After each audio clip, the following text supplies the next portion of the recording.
Hello friends, কেমন আছো সবাই?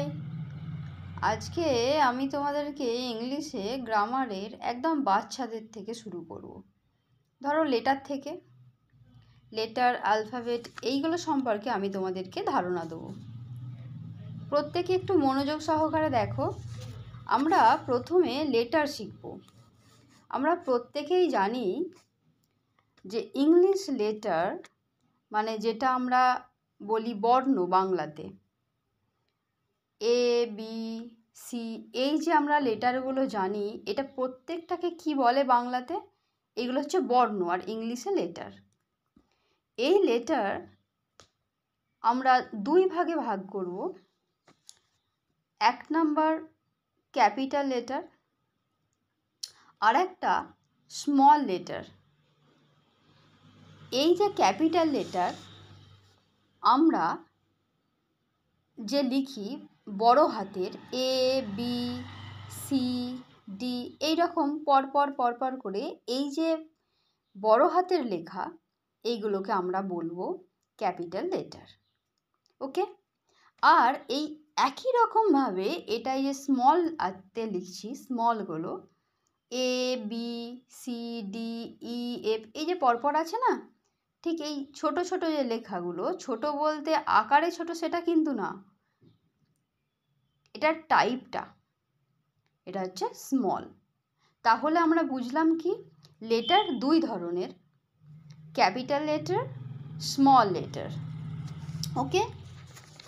তো এরপর তাহলে তো তোমাদের মনে প্রশ্ন আসতেই পারে যে ইংলিশে আমরা যে লেটার শিখছি, তাহলে এ থেকে যে জেড পর্যন্ত, A B C D E F, এই পরপর লেটারগুলি, এই এ থেকে জেড পর্যন্ত কটা আছে একটু গুনে নাও। প্রত্যেকে কাউন্ট করো মনে মনে। কাউন্ট করে দেখো, আমরা পাচ্ছি 26 letter. There are 26 letters in English alphabet. ওকে? তো এই যে এ থেকে জেড পর্যন্ত 26 লেটার আছে, এইগুলোকে আমরা একত্রে কি বলবো বলো তো? এইগুলোকে আমরা একত্রে বলবো অ্যালফাবেট। ইংলিশে এ থেকে জেড পর্যন্ত যে 26 লেটার আছে, এই 26 লেটারকে আমরা বলবো অ্যালফাবেট, মানে বাংলায় এটাকে বলবো বর্ণমালা। ওকে? বুঝতে পেরেছো সকলে? এ থেকে জেড পর্যন্ত 26 লেটার, এই 26 লেটারকে আমরা বলবো বর্ণমালা। তাহলে তোমাদের তো মনে প্রশ্ন আসতেই পারে যে এই অ্যালফাবেটকে কি ভাগ করা যায়? অবশ্যই যায়। অ্যালফাবেটকে আমরা দুই ভাগে ভাগ করব। নাম্বার 1 ভাওয়েল, ওকে, নাম্বার 2 কনসোনেন্ট। অ্যালফাবেটকে দুই ভাগে ভাগ করব, ভাওয়েল, কনসোনেন্ট। তাহলে বলো, এ থেকে যে জেড পর্যন্ত এই যে ভাওয়েল আর কনসোনেন্ট বললাম, এর মধ্যে মনে তো আসতেই পারে ভাওয়েল কটা। ভাওয়েল দেখো 5টা, এ, ই, আই, ও, ইউ, এই 5টা হচ্ছে ভাওয়েল। এবার 26 থেকে তুমি 5 মাইনাস করো, বাদ দাও। বাদ দিয়ে দেখো কটা পাবো আমরা। লেখো বি সি ডি, তাহলে ই ওখানে কিন্তু ছিল, এখানে আর হবে না। এফ জি এইচ, এরকম পরপর গুনে গুনে দেখো, এই এ ই আই ও ইউ, এই 5টা বাদ দিয়ে বাকি যেগুলো আছে হয়ে যাচ্ছে 21টি। এই 21টি হচ্ছে আমাদের কনসোনেন্ট। বুঝতে পেরেছো সকলে?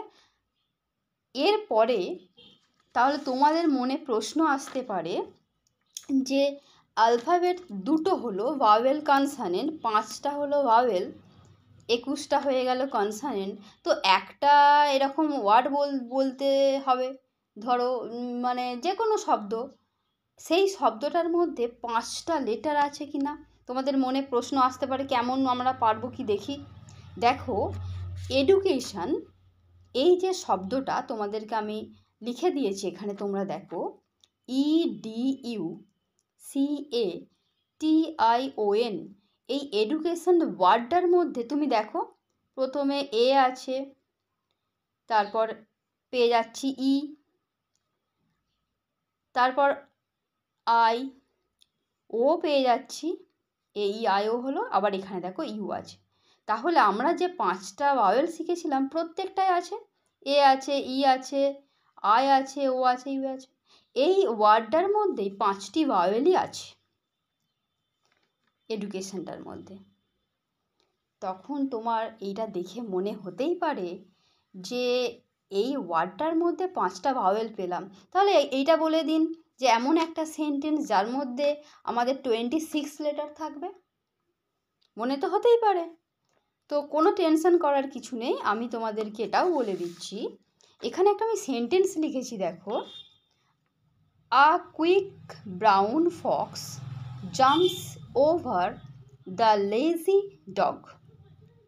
এই সেন্টেন্সটিতে 26 লেটারই বর্তমান, মানে এ থেকে জেড পর্যন্ত আর কি।